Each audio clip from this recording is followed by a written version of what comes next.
Africa's Infrastructural Awakening was the theme for this year's Totally Concrete Expo. As the most used building material in the world, concrete is an essential ingredient in any infrastructure development. The expo is relevant to anyone who is interested in innovation and trends in the cement, concrete and construction industries, and it attracts architects, contractors, engineers, quantity surveyors and government representatives. Spread over 2 exhibition halls with an outdoor area showcasing heavy equipment, the expo at Gallagher Estate attracted more than 6,000 people over the course of 3 days. What's very unique about this exhibition is that we have exhibitors ranging from cement manufacturers through to engineering, procurement and construction firms. It's a very nice mix of IT software providers that cater to the construction industry through to large equipment providers. So what we aim to do with this is that companies can come and exhibit. They can also meet their clients who will hopefully be exhibiting right next to them. Since its inception in 2013, the event has grown to incorporate 8 events in one, each catering to different segments. The African Construction Expo joined Totally Concrete in 2014, and this year new events were Captains of Construction, Civolution, Construction IT, Gauteng Construction, Housing for Africa, and the Women in Construction Awards. Along with the expo and the extensive conference program came over 30 hours of networking opportunities. It's very important for the construction industry as a whole to bring together all the different professional segments that are active in the construction industry. For example, architects looks at a project very differently than an engineer does, than a quantity surveyor, but all of these segments are equally important. And an event like this is meant to open up collaboration and communication between the different functions within the sector. It's also here to, I suppose, boost collaboration between the public and private sectors. We find that over the years this event has proven to be a nice outlet for public sector to engage with private sector and likewise. The keynote session, Real-World Infrastructure Delivery in Africa, opened the floor to spirited discussions on infrastructure development and relationships between public and private sectors. Although the general economic outlook is subdued, Africa still offers opportunities. The continent is home to 6 of the 10 fastest growing economies in the world. It has a GDP of $3.3 trillion and has experienced a 4.2% growth in 2015 alone. Foreign direct investment has grown to the $1 trillion mark. This covers 722 projects by 503 companies, with real estate investment growing by 13.5%. Measured against all of these positive numbers, only 1% of the continent's GDP is generated by construction. Nedbank Group senior economist Nikki Weimar chaired a panel discussion on the topic Cementing the Foundations of Growth and the Future Outlook on Africa's Cement Industry. As cement producers, you really are sort of at the heart of infrastructure activity, both big and small. And in your experience, what is the feeling out there? What is the sentiment? What are you picking up? If you look into 2016 so far, would you say that companies are spending more on capital expenditure, or are you finding that there's less activity in the market and that companies are in fact either postponing or scrapping capital expenditure projects? So what is the sort of sense? Maybe if we can start with you, Mr. Castle. I think what we're finding is that more and more of our cement is being sold through retail channels, which is interesting because I guess it indicates ultimately that it's going into smaller markets. And probably predominantly that ends up in the housing sector. And in fact, there's an area called the unregistered alterations and additions, and we find that that's an area that's growing very, very strongly. So overall, we think that sector is growing a lot stronger than for us what we call the bulk sector, which goes into the big infrastructure projects. So certainly the growth is not in the big infrastructure space, and that's underperformed over the last couple of years. But there is this big drive, particularly individuals adding to their own homes, probably over weekends, etc., doing additions and alterations, and they acquire their cement through the retail channel, and that's why that's growing. So certainly that's probably one of the major trends we're seeing. That's interesting. And in your experience, Mr. Swanepoel? There aren't any major projects on the go at the moment, such as the Gautrain, etc., which consume large volumes of cement. If you look at the results of the communications coming out of the major construction companies, they are also reporting limited activity, that they don't have any or major order book on hand at present. We do find similarly that a lot of income is being generated in the urban areas but being repatriated to the more rural areas. And if you ever get the opportunity to go and drive around in some of these territories, you'll be pretty amazed at the just scale of the construction going on there and the quality of the construction. There are some fairly substantial homes being built in the rural areas. What I would like to ask you though is, as cement producers, do you actually have the capacity to serve on, is it easy for somebody in a rural area to get hold of cement? You know, is it more expensive? Is the logistics of it more expensive for you? Do you get the sort of economies of scale and the sort of volumes you need if you serve the rural areas? Generally, logistics are an expensive part of our business. So I'd say on average about a quarter of our cost of cement involves getting it to customers, and obviously customers who are further away, that cost increases. So cement is typically more expensive the further you go away from a plant. Cement's not actually a very high value product, so your transport cost is high in proportion to it. Having said that, I think it's one of the big areas of efficiency within the industry is we've got to find better channels of getting it to your customers. I mentioned that the retail channel is becoming bigger and bigger, which is probably, it's efficient in some senses, but it's also very inefficient.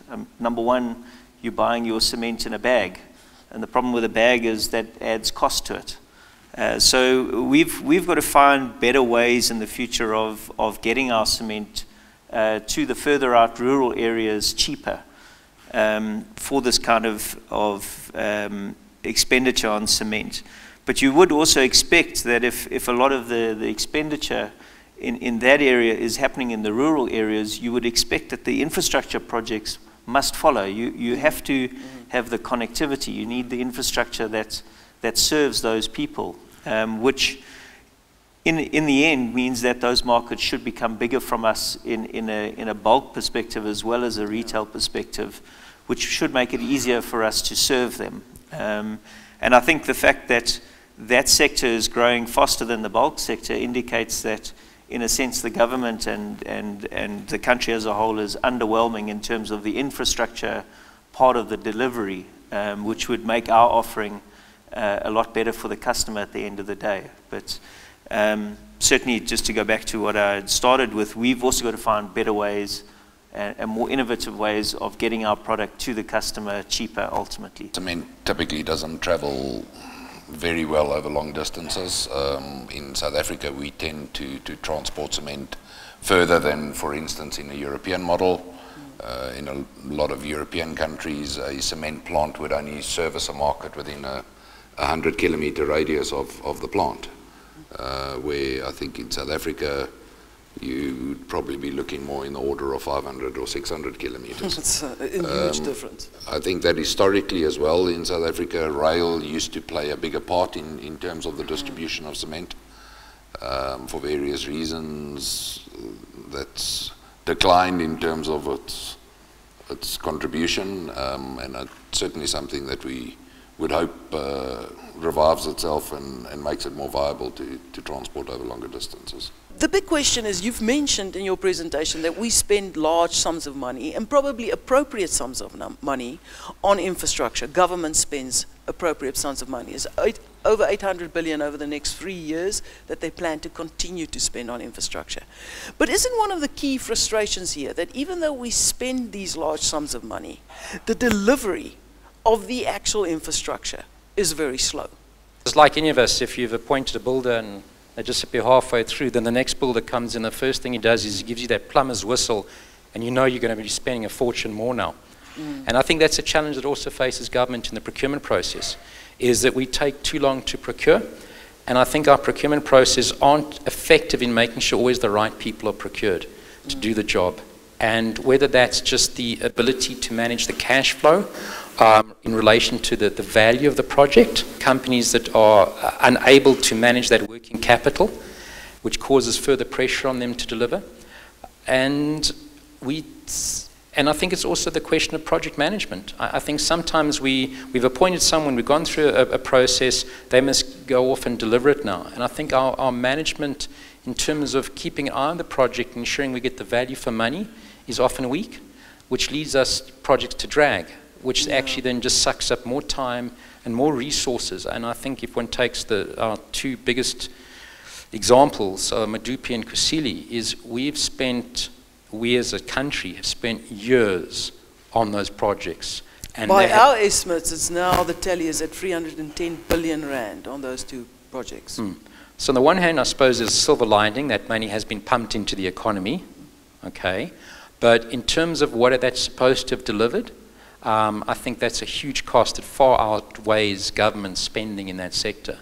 And I think the only saving grace in terms of Eskom at the moment is that our economy is slumping, so there hasn't been pressure on electricity, which has given us that leeway to actually cope with the delays on those projects. So I don't think we procure well, and I think particularly if it's government procurement, I don't think the government procurement systems are well designed for large infrastructure projects, and that's something we have to work within the existing systems because they're not going to change in the short term.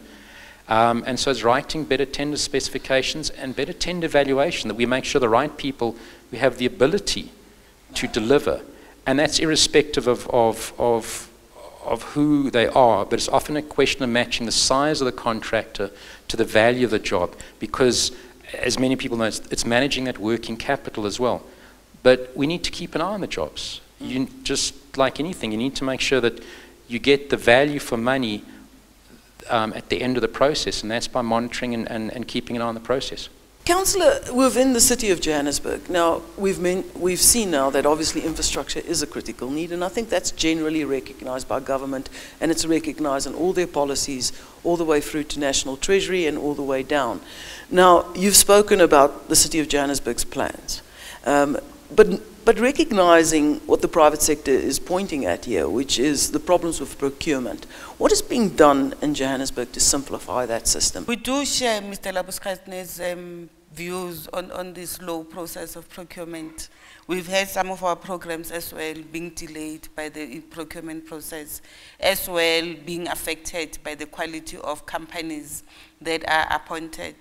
We've had the situation, we have the Johannesburg Roads Agency that had to stop companies from doing work, another legal process having to be undertaken, so the development of roads being affected. We are alive to the fact that having proper roads would assist us in driving the economy of the city. So we are sharing those sentiments, and we have said to the teams that we must see how to, within the legal prescripts, we shorten the procurement process, making sure that we still cover the basics of the procurement regulations, because it's important for us to follow the law, you know, so that you're not found wanting. But we are alive to the fact that if we don't have proper and correct procurement processes, of course, the construction industry will be unhappy with us. We have developed in the city what we're calling the infrastructure plan, where we've said in the department that I'm responsible for, all the infrastructure-related departments will be driven by this prescription. We know which roads need to be constructed or resurfaced. We know now which power station needs to be renovated, so that we are able to say to the industry, these are the projects that will be budgeted for. You know that when the mayor started his term in 2011, he said over the decade we're going to spend 100 billion in CAPEX, and CAPEX is a brick and mortar expenditure, you know, so that we know what are we budgeting for and what are we planning for.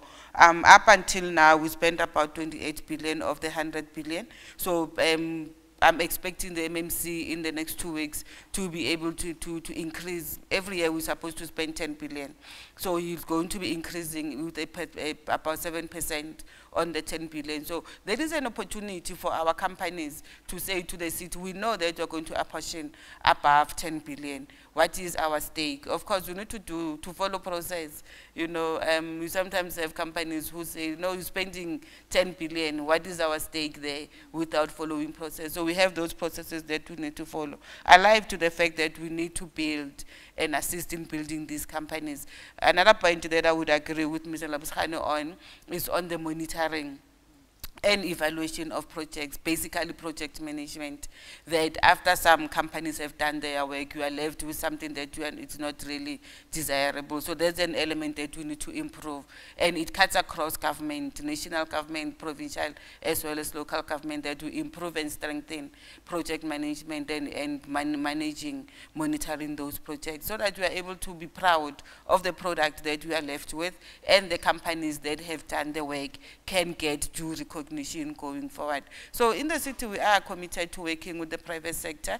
You'll know that we are highly dependent on our own means of getting money. We have bonds that we've had with the financial sector that is helping us. So for us to be able to respect and be able to pay those bonds, we need the private sector to work with us. You know, as we are saying, this is where the vision of the city is taking us. There are those things that we need to correct, ensuring that procurement satisfies all the requirements, and companies that are duly credited to do the work are given the work that the city wants to do. After the break, we find out more about PPC Limited's Africa strategy against the backdrop of on-the-ground realities.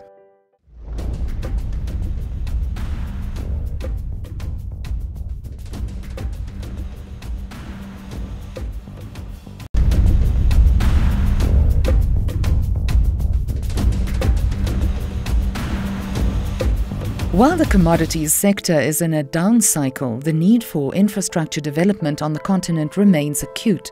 In South Africa, for example, a lot hinges on proper planning and implementation. One of our problems in South Africa is we viewed infrastructure spending as a once-off, something that boosts the economy, even though the global business cycle might be supporting or unsupportive. So the reality is that we've got to stop viewing it that way. It's absolutely essential to growing, because infrastructure investment, whether it be in social or economic infrastructure, is critical in enabling the private sector to expand capacity, employ more people, create more taxpayers, and ultimately move the country forward.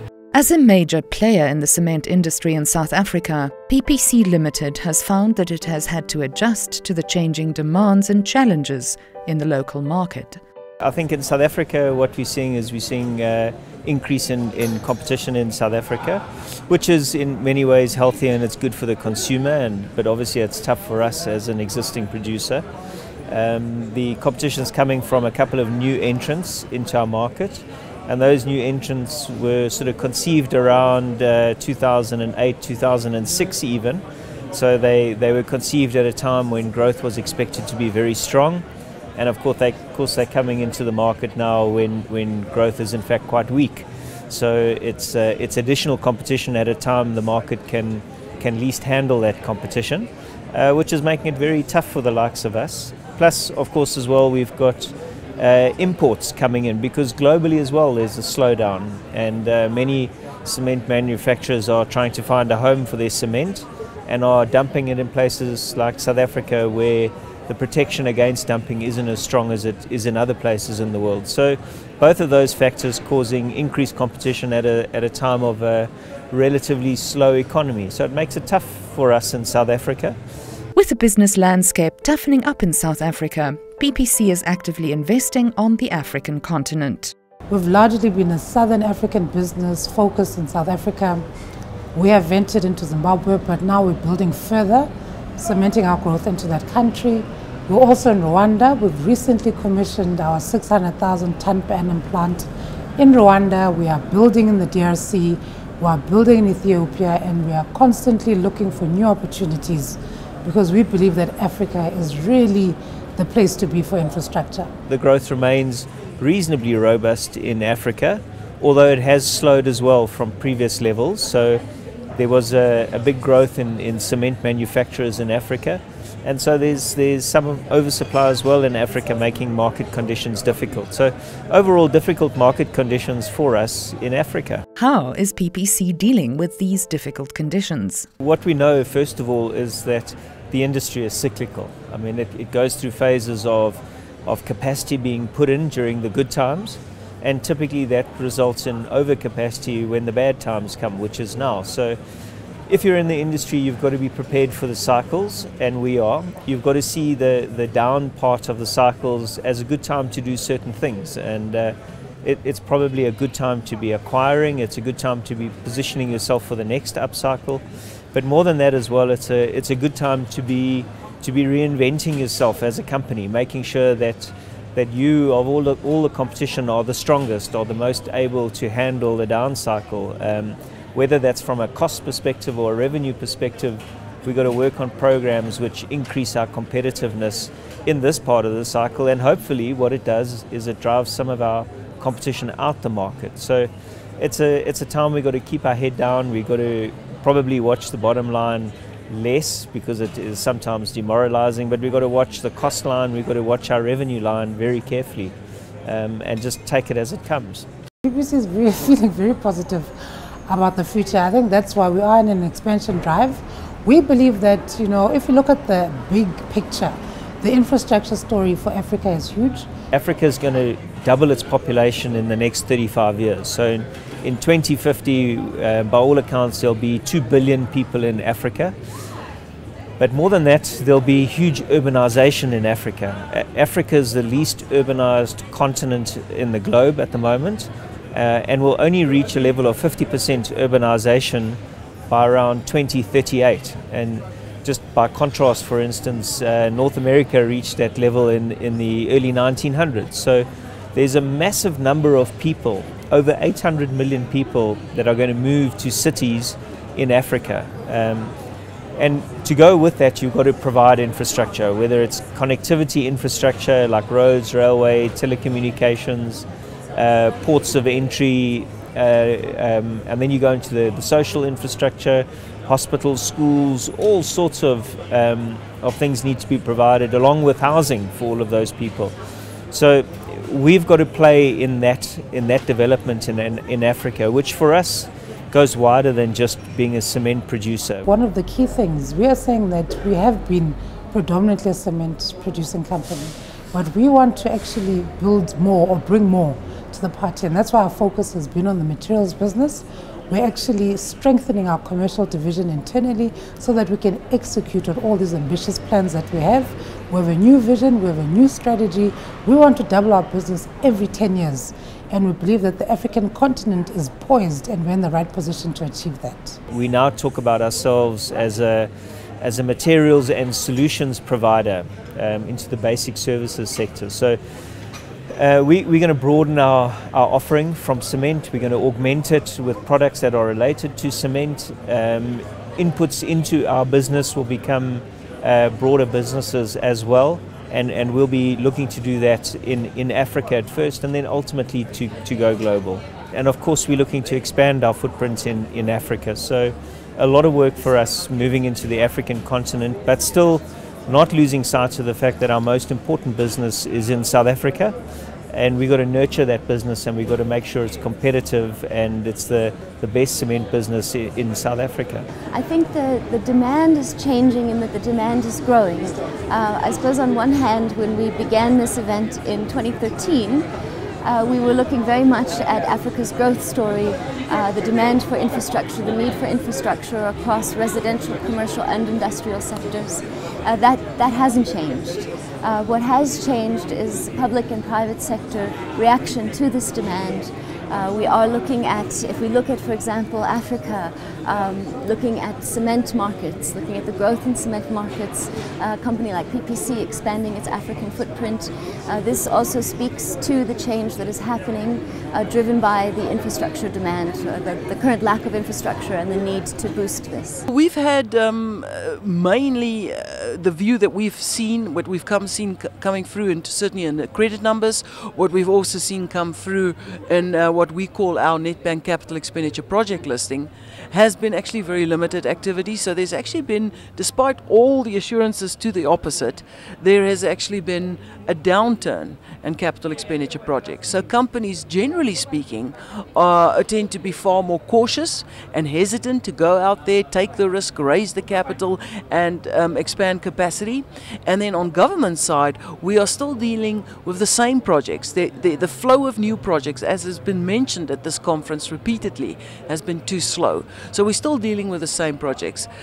So ultimately, there has been a bit of a downturn. If we had to identify the areas where there has been a flurry of activity, it's been in renewable energy on the corporate side, and then in the domestic side, as you've picked up from this conference as well, there's been a significant increase in just demand for building materials, demand for building services, for additions and alterations in the residential property market.